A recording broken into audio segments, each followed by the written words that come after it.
안녕하세요, 친구들. 이야기 읽어주는 엄마 조맘이에요.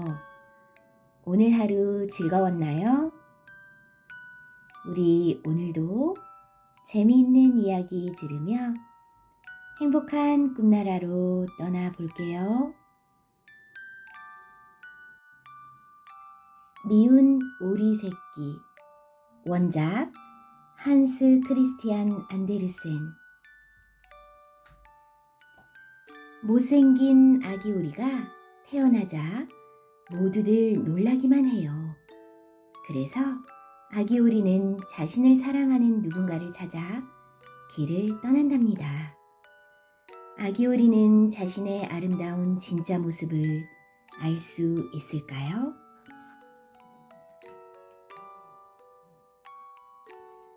어느 조용한 연못가에 엄마 오리가 알을 품고 있었어요. 꽥꽥, 아기들아 어서 나오렴. 그렇게 얼마가 지났을까요? 알껍데기를 톡톡 깨고 아기 오리들이 삐죽 머리를 내밀었어요. 커다란 알 하나만 빼고요. 엄마 오리는 커다란 알을 다시 품었어요. 그때 툭툭툭 알을 깨고 오리 한 마리가 나왔어요. 어머나, 이렇게 못생긴 아기 오리는 처음 봐. 구경하던 다른 오리들이 쑥덕거렸어요. 하지만 엄마 오리에게는 모두 사랑스러운 아기들이었지요. 며칠 뒤 아기 오리들은 엄마 오리를 따라 종종종 호숫가에 갔어요. 그리고 엄마 오리에게 헤엄치는 법을 열심히 배웠지요. 그런데 다른 오리들이 못생긴 아기 오리를 밀어냈어요. 넌 못생겼으니 여기 오지도 마. 이 모습을 본 형제들도 못생긴 아기 오리가 창피한지 슬슬 피했어요. 나를 사랑해주는 이를 찾아갈 테야. 못생긴 아기 오리는 뒤뚱뒤뚱 길을 떠났지요. 그리고 얼마 후 갈대숲에 도착했어요. 우리랑 같이 먼 곳으로 여행 가지 않을래? 날아가던 들오리 중 하나가 말했어요. 네, 저도 데려가 주세요. 못생긴 아기 오리가 대답했지요. 그런데 갑자기 탕탕 총소리가 들렸어요. 들오리들은 사냥꾼의 총에 맞아 갈대숲으로 떨어지고 말았어요. 들오리를 찾던 사냥개들이 못생긴 아기 오리에게 다가와 코를 킁킁거렸어요. 못생긴 아기 오리는 두 눈을 질끈 감았지요. 그런데 사냥개들은 그냥 가버렸어요. 못생긴 아기 오리는 한숨을 푹 쉬었어요. 아, 다행이다. 못생긴 아기 오리는 뒤뚱뒤뚱 갈대숲을 나와 어느 외딴 집에 도착했어요. 그곳에서 고양이와 암탉을 만났지요. 고양이가 꼬리를 살랑거리며 물었어요. 등을 동그랗게 하고 가르릉거릴 수 있니? 암탉도 날개를 퍼덕거리며 물었지요. 날마다 알을 낳을 수 있니? 못생긴 아기 오리는 우물쭈물 대답했어요. 못해요.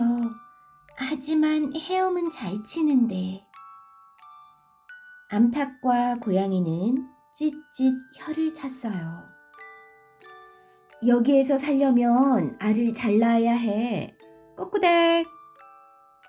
가르릉 귀여운 소리를 낼 수 있던가? 야옹. 못생긴 아기 오리는 고개를 푹 숙인 채 외딴 집을 떠났어요.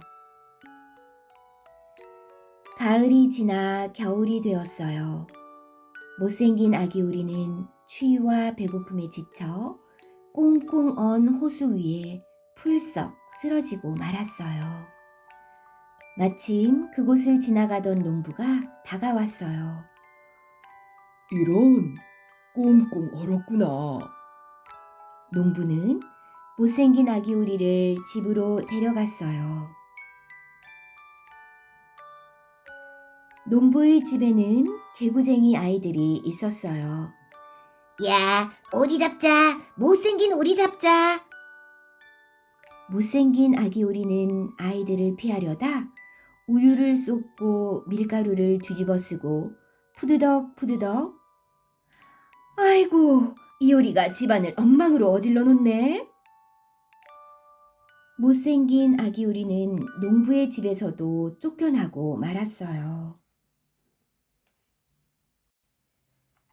매서운 겨울이 지나고 따스한 봄이 찾아왔어요. 못생긴 아기 오리는 먹을 것을 찾아 호수로 나갔어요. 호수에는 백조들이 헤엄을 치고 있었지요. 우와, 정말 아름답다. 못생긴 아기 오리는 부러운 눈길로 백조들을 바라봤어요. 그때 못생긴 아기 오리 곁으로 백조 한 마리가 다가왔어요. 와, 정말 아름다운 깃털을 가진 백조구나. 너는 어디서 왔니? 못생긴 아기 오리는 백조의 말에 깜짝 놀라 호수에 자기 모습을 비춰보았어요. 아, 나는 오리가 아니라 백조였어. 자신의 참모습을 알게 된 아름다운 백조는 무척 행복했답니다. 왕자와 거지. 원작 마크 트웨인. 왕자인 에드워드와 거지인 톰은 서로 옷을 바꿔 입으면서 바뀐 생활을 하게 돼요. 에드워드와 톰은 다시 원래의 자리로 돌아갈 수 있을까요?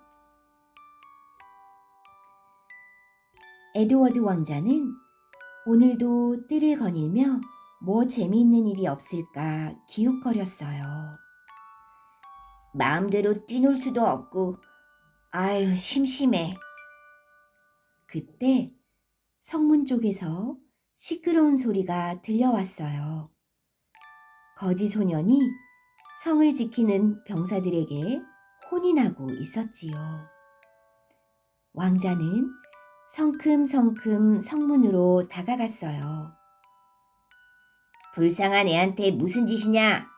그 아이를 안으로 들여보내라.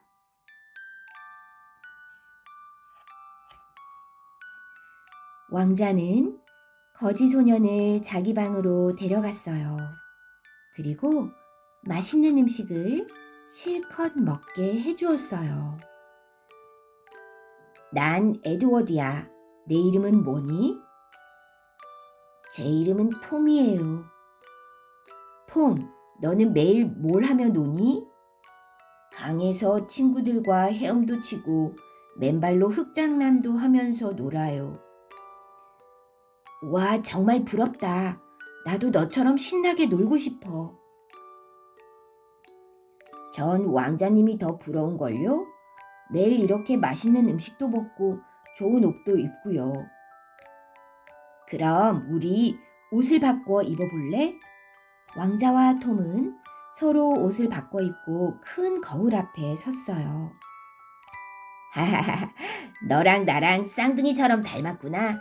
우리 오늘 하루만 바꿔서 지내보자. 바꾸자고요? 그래, 넌 이 방에서 왕자가 되는 거고 난 밖으로 나가서 거지가 되는 거야. 왕자는 거지 옷을 입고 신이 나서 성 밖으로 뛰어나갔어요. 날이 저물 무렵 왕자가 다시 성 안으로 들어가려 하자 병사들이 왕자를 막았어요. 이 거지 녀석, 감히 또 어딜 어슬렁거려? 너 때문에 왕자님한테 혼났잖아. 병사들은 왕자를 성 밖으로 끌어냈어요.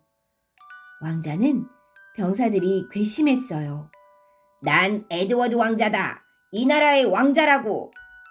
하지만 병사들은 들은 척도 하지 않았어요. 거리로 쫓겨난 왕자는 사람들을 향해 말했어요. 난 이 나라의 왕자다. 나를 성으로 데려가다오. 어느새 왕자 주위로 사람들이 모여들었어요. 저 거지가 자기를 왕자라는군. 예끼 이 녀석, 함부로 왕자 행세를 하면 혼난다. 사람들은 왕자를 툭툭 치면서 야단쳤어요. 왕자는 슬슬 겁이 나기 시작했어요. 그때 험상궂게 생긴 남자가 왕자에게 다가와 무섭게 소리쳤어요. 톰, 오늘도 빈손이냐? 그대가 톰의 아버지요. 잘 됐소. 나를 어서 성으로 데려다 주시오. 뭐라고? 이 녀석 제정신이 아니군. 톰의 아버지는 금방이라도 왕자를 때릴 것 같았어요. 왕자는 톰의 아버지가 한눈을 파는 사이 겨우 달아났어요. 왕자는 거리를 떠돌며 점점 지쳐갔지요. 어떤 날은 하루 종일 쫄쫄 굶기도 하고 또 어떤 날은 추위에 떨며 길에서 자기도 했어요. 거리에는 구걸하는 사람들이 너무 많았어요. 백성들이 다 편히 사는 줄 알았는데 그게 아니었구나. 왕자는 헐벗고 굶주린 사람들을 보며 많은 것을 느꼈답니다. 한편 왕자와 옷을 바꿔 입은 톰은 좋아서 어쩔 줄 몰랐어요. 폭신한 침대 위를 이리저리 뒹굴고 넓은 방 안을 여기저기 구경하기도 했어요. 하지만 한참이 지나도 왕자가 돌아오지 않자 조금씩 불안해졌지요. 아, 어서 왕자님이 오셔야 할 텐데. 톰은 안절부절 못했어요. 톰은 왕자로 사는 것이 즐겁지 않았어요. 성은 너무 답답해. 빨리 밖으로 나가고 싶어. 그래서 사람들에게 자신은 왕자가 아니라고 말했지만 아무도 믿지 않았답니다. 그러던 어느 날 임금이 세상을 떠나고 말았어요. 사람들은 이제 왕자가 임금의 자리에 올라야 한다고 말했어요. 아, 나는 왕자가 아닌데 이를 어쩌지? 어느덧 톰이 임금의 자리에 오르는 날이 되었어요. 톰에게 막 왕관을 씌우려는데 문이 벌컥 열렸어요. 잠깐! 내가 진짜 왕자다! 누더기를 걸친 왕자가 나타나자 모든 사람들이 그곳을 향해 소리쳤어요. 병사들이 왕자를 끌어내려 하자 톰이 벌떡 일어나 외쳤어요. 멈추시오. 저분이 진짜 왕자이십니다.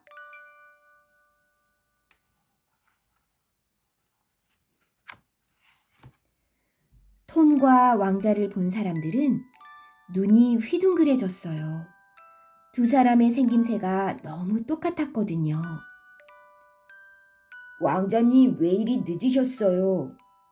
톰은 왕자에게 왕관을 씌워주었어요. 만세! 새 임금님 만세! 만세! 새 임금님 만세! 마침내 새 임금이 된 에드워드 왕자는 그 어느 임금보다 백성을 아끼고 위하며 나라를 잘 다스렸답니다. 톰도 왕자를 도우며 열심히 살았고요. 올리버 트위스트, 원작 찰스 디킨스. 엄마가 없는 올리버는 거리를 헤매며 떠도는 아이예요. 그러다가 소매치기 두목을 만나 억울한 누명을 쓰고 경찰에게 잡히게 되지요. 올리버는 누명을 벗고 사랑받는 아이가 될 수 있을까요? 바람이 쌩쌩 부는 추운 겨울밤이었어요. 가난한 사람들이 모여 사는 집에 아기가 태어났어요. 하지만 아기 엄마는 아기를 낳자마자 숨을 거두고 말았지요. 조그맣고 깡마른 아기는 울음소리도 아주 작았답니다. 사람들은 아기를 올리버 트위스트라고 불렀어요. 세월이 흘러 올리버는 소년이 되었어요. 사람들은 또래에 비해 몸집이 작은 올리버를 괴롭혔어요.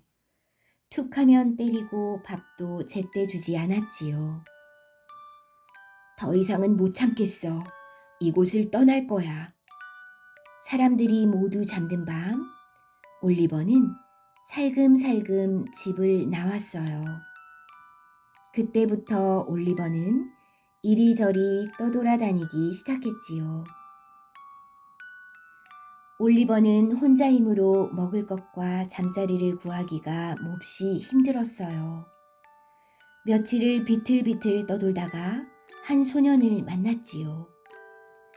잠도 재워주고 밥도 주는 곳이 있는데 같이 갈래? 올리버는 귀가 솔깃하여 소년을 따라갔어요. 하지만 그곳은 남의 물건을 훔치는 소매치기 소굴이었어요. 소매치기 두목은 다짜고짜 올리버를 좁은 방에 가두었답니다.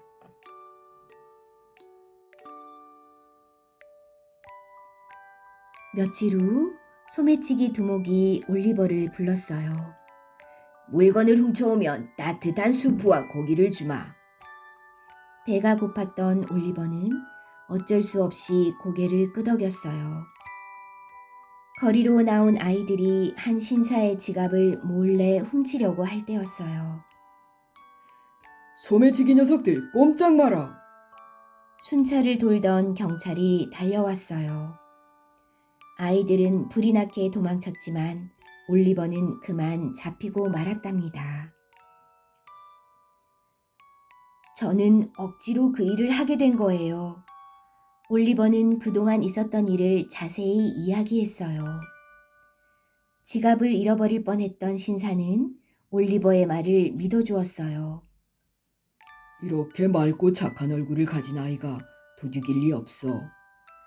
신사는 올리버를 자신의 집으로 데려가겠다고 했지요. 친절한 신사의 이름은 브라운로였어요.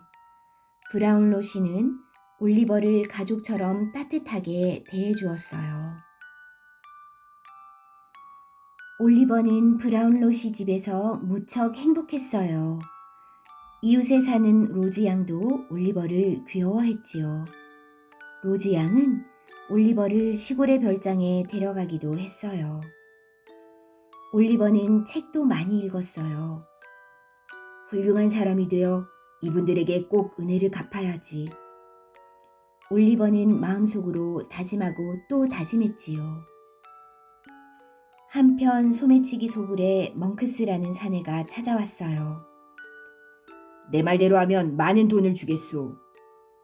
멍크스는 소매치기 두목에게 올리버를 잡아와서 나쁜 일을 시키라고 했어요. 그런 다음 일부러 경찰에 신고해 감옥에 보내라고 했지요. 소매치기 두목은 음흉한 웃음을 지으며 고개를 끄덕였어요. 며칠 후 한 소녀가 로즈 양을 찾아왔어요. 큰일 났어요. 올리버가 위험해요. 소녀는 소매치기 소굴에서 엿들은 이야기를 전해주었어요. 아니, 누가 그런 무서운 일을 꾸민 거지? 로즈 양은 깜짝 놀라 브라운로 씨에게 이 사실을 알렸어요. 브라운로 씨는 올리버를 돕기 위해 나섰어요. 여기저기 찾아다닌 끝에 결국 멍크스를 붙잡았지요. 왜 올리버를 괴롭히려고 하는지 당장 말하시오. 브라운로 씨는 멍크스를 무섭게 다그쳤어요. 멍크스는 잠시 망설이더니 놀라운 사실을 털어놓았지요. 사실 올리버는 제 동생입니다.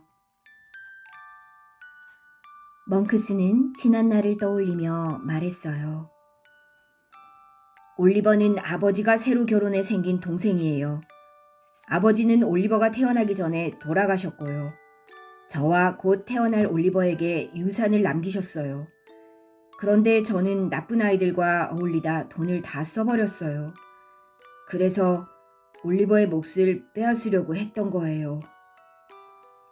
멍크스는 고개를 떨구고 흐느꼈어요. 형, 울지 마. 나는 형이 생겨 정말 기뻐. 올리버는 멍크스의 손을 꼭 잡아주었어요. 멍크스는 또 하나 새로운 사실을 알려주었어요. 사실 로지 양은 올리버의 이모예요. 오, 올리버가 잃어버린 내 언니의 아들이라고? 로지 양은 눈물을 흘리며 올리버를 얼싸안았어요. 이 모습을 본 브라운로 씨가 껄껄 웃으며 말했지요. 그럼 나는 올리버의 아버지가 되어주지. 올리버는 새로 만난 가족과 함께 오래도록 행복하게 살았답니다. 잠자는 숲속의 공주. 원작 샤를 페루. 공주의 탄생을 축하하는 잔칫날, 초대받지 못한 8번째 요정이 공주에게 저주를 내려요. 그리고 공주는 16살이 되는 날 물레가락에 손을 찔려 긴 잠에 빠져들지요. 과연 공주의 긴 잠을 깨울 사람은 누구일까요? 옛날 어느 나라에 왕과 왕비가 살았어요. 왕과 왕비는 행복했지만 한 가지 근심이 있었지요. 오래도록 아기가 생기지 않는 거예요. 제발 아기를 갖게 해주세요. 왕과 왕비는 매일 밤 정성을 다해 빌고 또 빌었어요. 왕과 왕비의 정성이 하늘에 닿았는지 드디어 왕비가 아기를 가졌지요. 그리고 예쁜 공주가 태어났어요. 왕비, 큰 잔치를 벌입시다. 8묘 정도 초대해야겠소. 왕이 들뜬 목소리로 말했어요. 하지만 왕은 7 요정에게만 초대장을 보냈어요. 금그릇이 7개 뿐이었거든요. 초대를 받은 요정들은 차례차례 공주에게 선물을 주었어요. 예쁜 얼굴, 악기 타는 재주, 반짝이는 지혜, 멋진 춤솜씨, 고운 목소리, 착한 마음씨를 주었어요. 마지막 7번째 요정이 선물을 주려는 순간이었어요. 8번째 요정이 난데없이 나타나 소리쳤어요. 흥! 나만 빼놓고 잔치를 하다니. 공주는 16살이 되는 생일에 물레가락에 손을 찔려 죽을 것이다. 저주의 말을 듣고 왕과 왕비는 시름에 잠겼어요. 그러자 7번째 요정이 침착하게 말했지요. 걱정 마세요. 아직 제 선물이 남아있어요. 8번째 요정의 저주를 풀지는 못하지만 약하게는 할 수 있답니다. 공주님은 물레가락에 손을 찔리더라도 죽지 않고 100년 동안 잠이 들 거예요. 하지만 왕은 마음을 놓을 수 없었어요.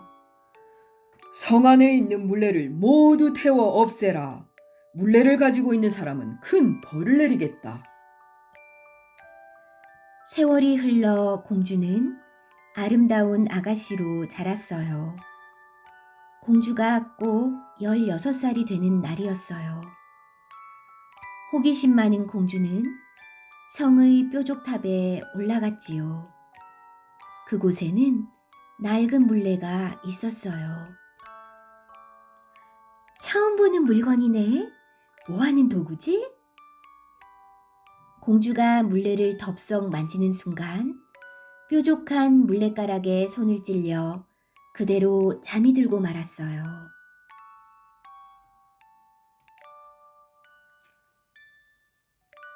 순간 성 안의 모든 것이 멈추었어요. 하품을 하던 문지기는 입을 쩍 벌린 채로, 수프를 끓이던 요리사는 소금을 뿌리던 채로, 파닥거리던 닭도 활활 타오르던 불도 그대로 멈추었답니다.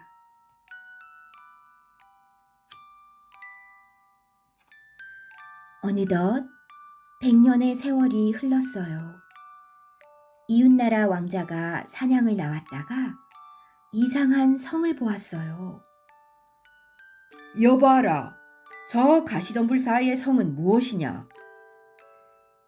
왕자의 물음에 마을 사람이 대답했어요. 유령의 성입니다. 저 성에는 100년 동안 잠든 공주가 있다는 소문도 있습니다. 유령이라면 물리치고 잠자는 공주라면 깨울 것이다. 왕자는 무성한 가시덤불을 칼로 쳐내며 성 안으로 들어갔어요. 그러고는 아름다운 공주가 잠들어 있는 뾰족탑으로 올라갔지요. 공주님, 이제 잠에서 깨어나세요. 왕자가 공주의 볼에 입을 맞추자 공주가 반짝 눈을 떴어요. 그 순간 성 안에 잠들었던 모든 것이 깨어났어요. 멈춰있던 불도 다시 활활 타올랐지요. 공주는 용감한 이웃나라 왕자와 결혼식을 올렸어요.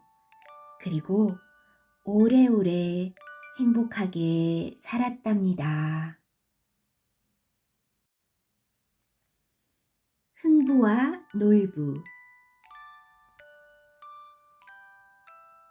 가난하지만 착하고 어진 흥부는 새끼제비의 다리를 고쳐주고 박씨를 얻어요. 흥부가 박을 타 부자가 되자 욕심 많은 형 놀부도 제비다리를 일부러 부러뜨리고 박씨를 얻게 된답니다. 놀부의 박에서도 금은보화가 나올까요? 옛날 어느 마을에 흥부와 놀부 형제가 살았어요.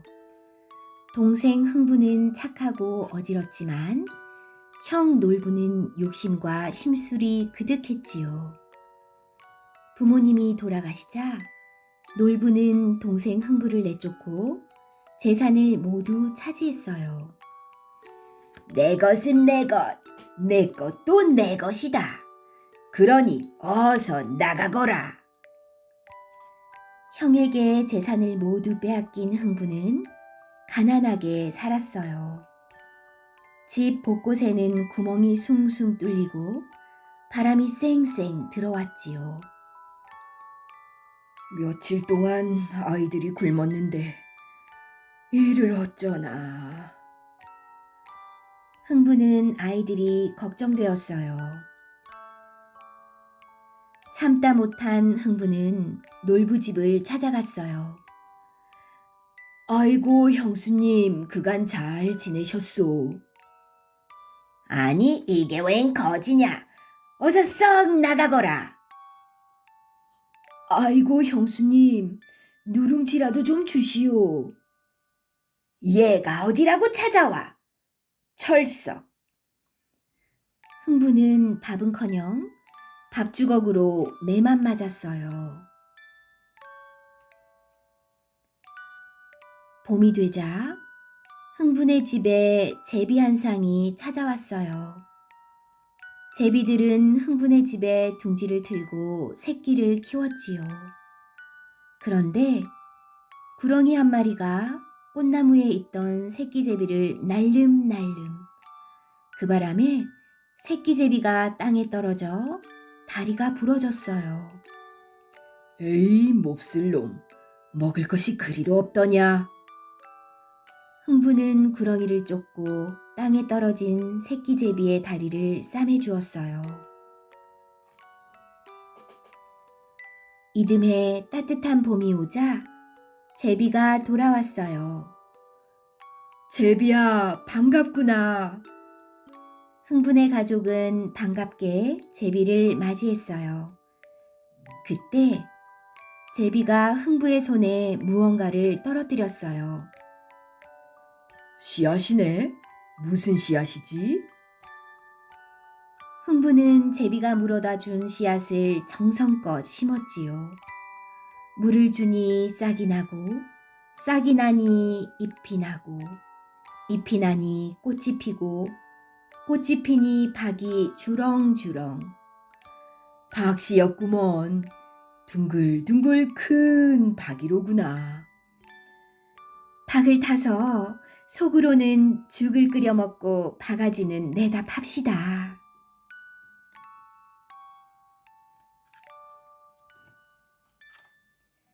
흥부와 아내는 박을 타며 흥겹게 노래를 불렀어요. 슬근슬근 톱질하세. 슬근슬근 톱질하세. 그런데 이게 웬일이에요? 글쎄, 박 속에 온갖 음식이 가득가득 금은보화가 그득그득했어요. 흥부와 아내가 덩실덩실 박 한 통을 더 타니 목수들이 우르르르, 박에서 나온 목수들은 으리으리한 새 집을 지어주었어요. 흥분에는 마을 사람들을 불러 잔치를 열었지요. 얼씨구절씨구나. 경사가 났구나. 어이구, 배 아파라. 나도 그 박 한번 타보자. 흥분의 소문을 들은 심술쟁이 형 놀부는 일부러 제비 다리를 뚝 분질렀어요. 그리고 다리에 헝겊을 칭칭 동여매었어요. 제비야, 내가 생명의 은인이니 보물박씨 냉큼 물어와라. 이듬해 놀분의 지붕에도 박이 주렁주렁 열렸어요.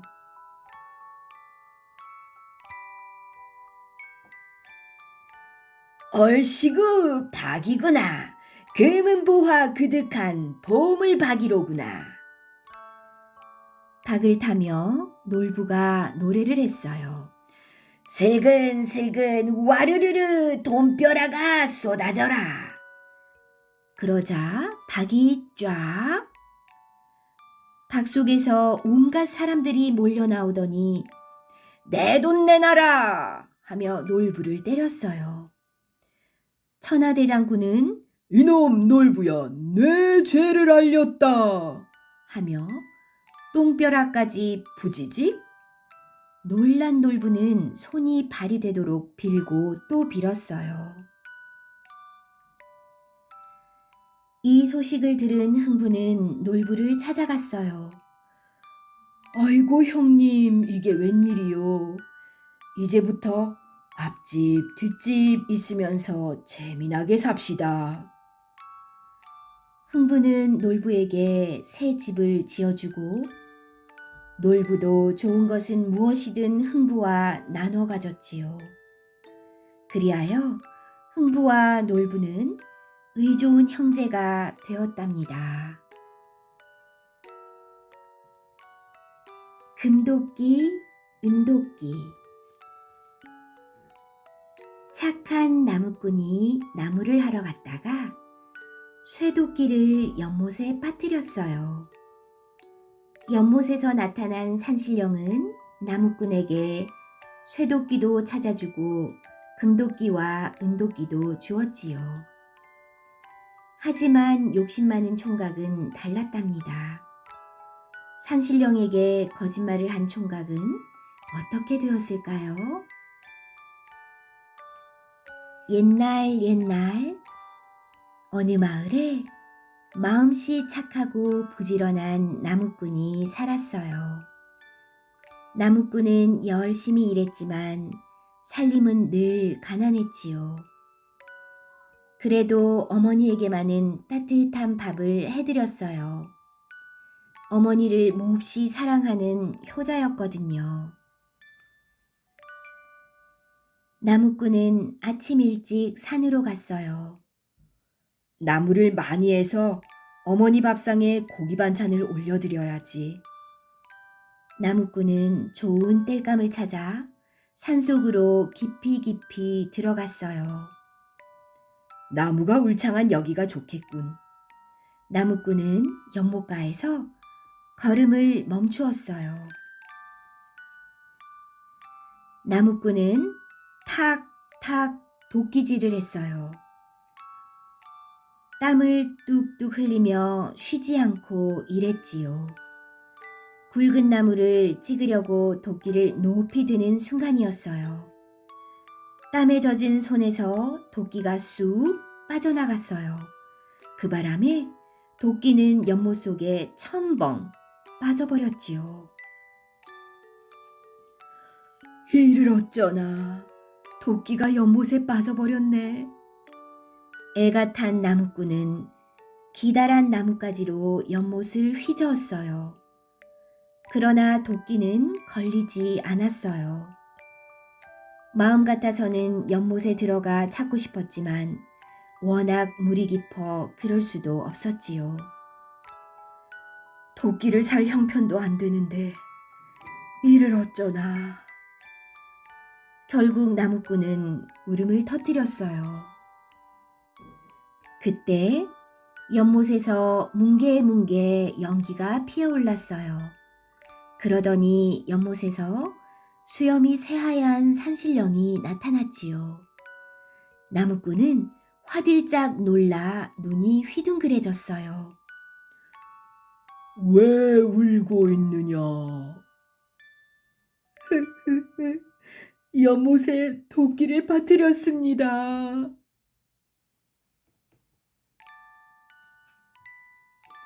그러자 산신령은 번쩍번쩍 금도끼를 내보였어요.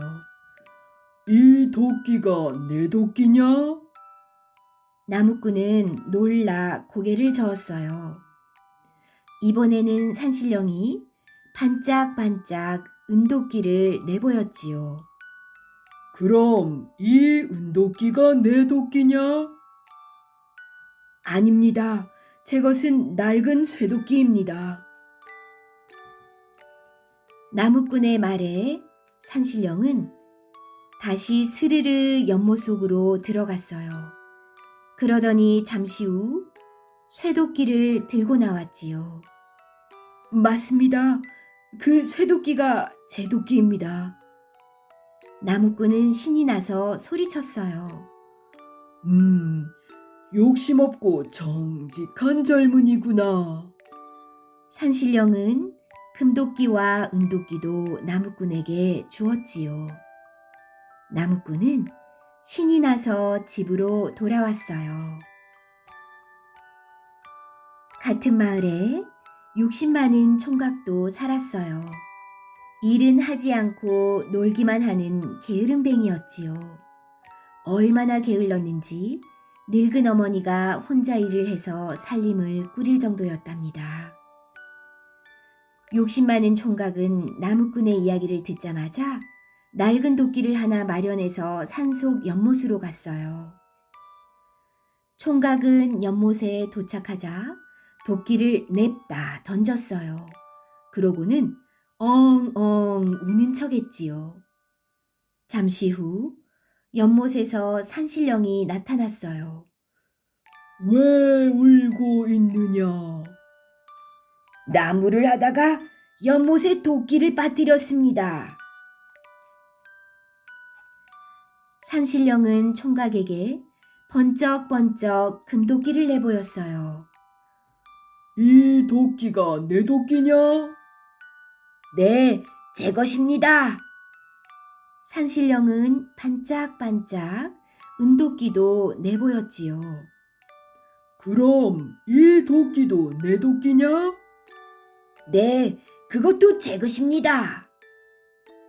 총각의 대답에 산신령의 손에서 금도끼, 은도끼가 연기처럼 사라졌어요. 총각은 놀라서 소리쳤어요. 내 금도끼랑 은도끼가. 그 도끼가 어째서 내 것이냐 말이다. 쏴! 산신령은 총각에게 물벼락을 내렸어요. 그리고 총각의 쇠도끼도 찾아주지 않고 사라졌답니다. 금구슬을 버린 형제. 의좋은 형제가 강가에서 금구슬 2개를 주워 나눠 가져요. 하지만 형제는 금구슬 때문에 일도 하지 않고 사이도 나빠진답니다. 형제는 다시 의좋은 사이로 돌아갈 수 있을까요? 옛날 어느 마을에 의좋은 형제가 살았어요. 형제는 콩 한 쪽도 나눠 먹을 만큼 사이가 좋았지요. 하루는 형의 논에서 함께 벼를 심고 다음 날은 아우의 밭에서 함께 콩을 심었어요. 형제는 기쁜 일도 슬픈 일도 언제나 함께 했답니다. 어느 해 가을, 형과 아우는 강 건너 잔칫집에 갔어요. 형제는 배가 불룩해지도록 실컷 먹고 나서 떡이랑 과일을 챙겨 집으로 향했어요. 배가 든든, 보따리가 묵직, 노래가 흥얼흥얼 절로 나왔지요. 형제가 강을 건너려고 나루터로 가는 길이었어요. 갑자기 아우가 외쳤어요. 형님, 저기 물속 좀 보세요. 물속에서 무언가 반짝반짝 빛나고 있었어요. 아니, 금구슬이잖아. 게다가 2개씩이나. 형의 눈이 밤송이만큼 커졌어요. 형과 아우는 얼른 금구슬을 주었어요. 아우야, 이 금구슬은 내가 발견했으니 내가 가져가거라. 아니에요, 형님. 식구가 많은 형님이 가져가세요. 너야말로 혼인한 지 얼마 되지 않아 살림살이도 넉넉하지 않을 테니 가져가거라. 형제는 서로 금구슬이 필요 없다며 양보했어요. 형제는 금구슬을 두고 한참을 옥신각신했어요. 그럼 금구슬을 나눠 가지자. 형의 말에 아우가 손뼉을 딱 쳤어요. 그래요, 형님. 형님 1개, 나 1개, 그렇게 가집시다. 배가 강 한가운데를 건너갈 때쯤 형과 아우는 각자 골똘히 생각에 잠겼어요. 아우가 준다고 할 때 금구슬을 다 가질 걸 그랬나? 형은 아우의 금구슬이 탐이 났어요. 혼자 다 차지할 수도 있었는데. 아우도 형의 금구슬에 욕심이 났지요. 어느덧 배는 마을 나루터에 다다랐어요. 형제는 인사를 하는 둥 마는 둥 헤어졌지요. 집으로 돌아간 형은 온종일 금구슬만 바라볼 뿐 바깥 일은 전혀 돌보지 않았어요. 아우도 금구슬을 지키느라 농사일은 거들떠보지도 않았지요. 게을러진 형제 때문에 2 집안의 곳간은 텅텅 비었어요. 쌀독에는 먼지가 폴폴 날렸지요. 밥을 지을 때마다 한숨이 늘어갔어요. 아이들은 배고프다고 앙앙 울어댔어요. 아내들은 혼자 일하느라 끙끙 몸져 눕고 말았지요. 그제야 형제는 잘못을 깨달았어요. 형은 금구슬을 들고 아우를 찾아갔어요. 아우야, 아무래도 이 금구슬을 없애야겠다. 이 금구슬 때문에 너와 내 사이가 멀어지고 게을러져서 집안 꼴도 말이 아니구나. 그러자 아우도 형의 손을 덥석 잡으며 말했지요. 형님, 저도 형님을 원망하고 자꾸 욕심만 생기니 금구슬이라면 꼴도 보기 싫어요.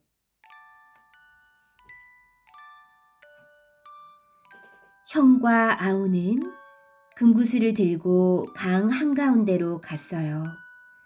에잇, 이까지 금구슬 멀리 사라져 버려라. 형제는 금구슬을 꺼내 힘껏 강물에 던졌어요. 아무렴, 이제 다시는 나타나지 말거라. 금구슬은 풍덩 소리를 내며 강 속으로 사라졌답니다. 금구슬을 버린 형제의 이야기는 멀리 임금님에게도 알려졌어요. 서로 위하고 아끼는 모습이 정말 보기 좋구나. 여봐라, 이 형제들에게 큰 상을 내려라. 임금님은 쌀 100섬과 비단 10피를 상으로 주었지요. 그 뒤에도 형제는 예전처럼 서로 나누며 사이좋게 살았답니다. 멸치의 꿈. 망두거의 눈이 툭 튀어나오고 새우의 허리가 꼬부라진 이유는 무엇일까요? 그건 700살 먹은 멸치가 꾼 이상한 꿈 때문이래요. 하늘로 올라갔다 내려오고 흰눈이 펑펑 내리고 추웠다 더웠다 하는 멸치의 꿈은 무슨 뜻일까요? 성질이 고약한 700살 먹은 멸치가 남쪽 바다에 살고 있었어요. 어느 날 낮잠을 자던 멸치는 이상한 꿈을 꾸었어요. 바다에서 하늘로 오르락 내리락 하고 흰눈이 펑펑 내리더니 추웠다 더웠다 하는 꿈이었지요. 이게 도대체 무슨 뜻일까? 멸치는 꿈풀이를 하지 못해 궁금하고 답답했어요. 그래서 그만 끙끙 병이 나고 말았어요. 살도 쪽쪽 빠졌고요. 보다 못한 다른 물고기들이 서쪽 바다에 사는 망두거를 찾아오기로 했어요. 망두거는 꿈풀이를 잘하기로 유명했거든요. 가자미야, 내가 망두거 할머니를 모셔오렴. 물고기들이 가자미에게 말했어요. 왜 하필 저예요? 내가 우리들 중에서 가장 어리잖아. 가자미는 하는 수 없이 망두거를 찾아 나섰어요. 망두거 할머니 어디 계세요? 망두거 할머니 어디 계세요? 가자미는 이리저리 헤매며 서쪽 바다까지 갔어요. 그리고 물어 망두거를 겨우 찾았지요.